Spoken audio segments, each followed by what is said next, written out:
Have you ever wondered what it would be like to see Allah? If not, how often do you talk to Him? Every day, we wake up, open our eyes, and witness the beauty of creation. We see the sky, the trees, and the faces of those we love. But have you ever thought about the one who created it all? We often hear the phrase, "Seeing is believing." But if we cannot see Allah in this world, how can we truly believe in Him? And most importantly, how do we draw closer to Him? Small Orange Diamond, a dream of closeness. Many righteous people have narrated dreams where they saw Allah. One of them said, "I saw my Lord in a dream and asked, 'Oh my Lord, how can I become close to you?' And He responded, 'Leave yourself behind and come closer.'" This statement is powerful because it teaches us that nearness to Allah requires us to let go of our selfish desires and surrender to His guidance. Another narration describes a man asking Allah, "Oh my Lord, how can I achieve closeness to you?" Allah responded, "Through my words," meaning by reciting and understanding the Quran. But even if a person recites without full comprehension, the words of Allah still carry blessings. This shows that the Quran is one of the greatest ways to strengthen our connection with Him. Small Blue Diamond, the beauty of worshiping Allah. The Prophet Muhammad, peace be upon him, defined excellence in worship, ihsan, as, "Worship Allah as if you can see Him, and if you cannot see Him, know that He sees you." What does this mean for us? It means that we should live with the awareness that Allah is always watching over us. Imagine how your actions would change if you felt His presence at every moment. A companion once asked the Prophet, peace be upon him, for advice. The Prophet said, "White heavy checkmark, worship Allah as if you see Him. White heavy checkmark, count yourself among the already dead. White heavy checkmark, remember Allah near every stone and tree. White heavy checkmark, if you commit a sin, replace it with a good deed, a secret deed for a secret deed and a public deed for a public deed." The wisdom behind counting yourself among the dead is profound. It reminds us that this life is temporary and the real existence is in the hereafter. When we truly understand this, our priorities shift, and we begin to focus on what truly matters, our relationship with Allah.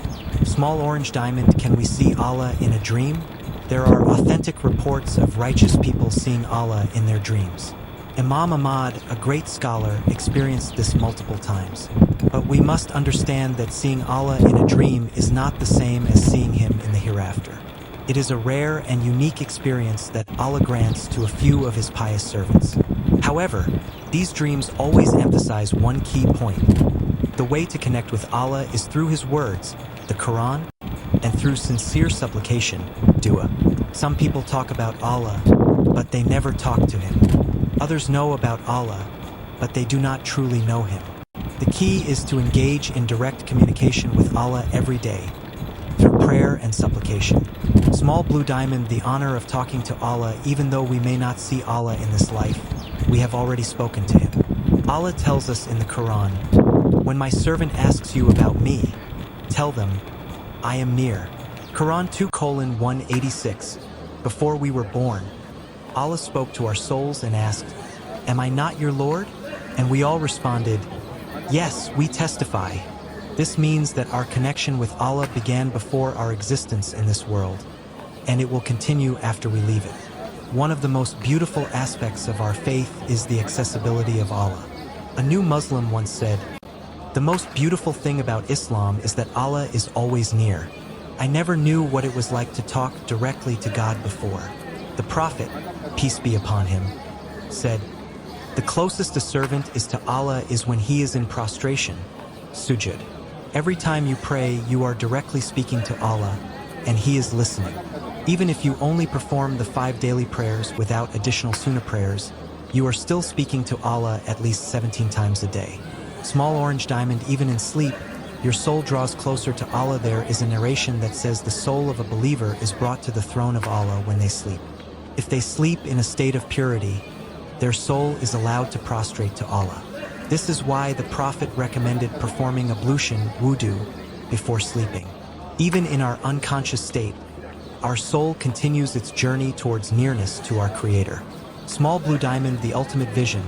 Seeing Allah in the hereafter, the greatest reward for a believer is not wealth, status, or even paradise itself, it is the chance to see Allah. There is a beautiful narration about a martyr who was honored by Allah.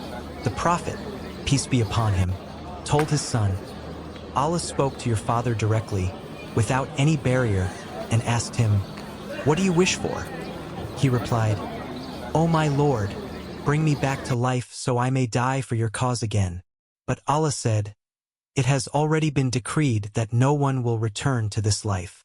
This narration shows the immense joy of those who attain closeness to Allah in the hereafter.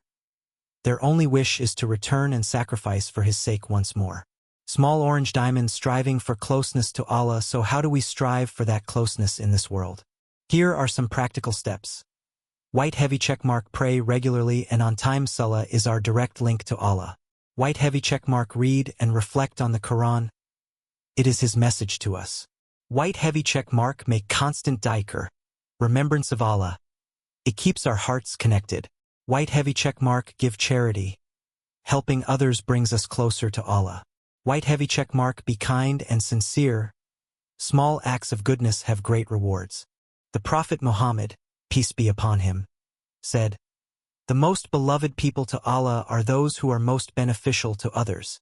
Even a smile, a kind word, or helping someone in need can bring you closer to Him.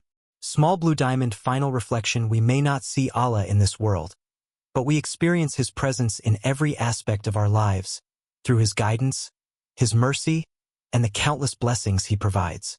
The real question is, are we actively seeking that closeness to Him? Or are we waiting until it's too late? Every believer dreams of the moment they will see Allah with a heart full of joy. That moment is the ultimate reward. Until then, let's make every prayer, every act of kindness, and every moment of sincerity count. Because one day, those who truly long for Him will have the greatest honor of all, seeing Him in Jannah. May Allah grant us all that beautiful reward. Ameen. Folded hands sparkles.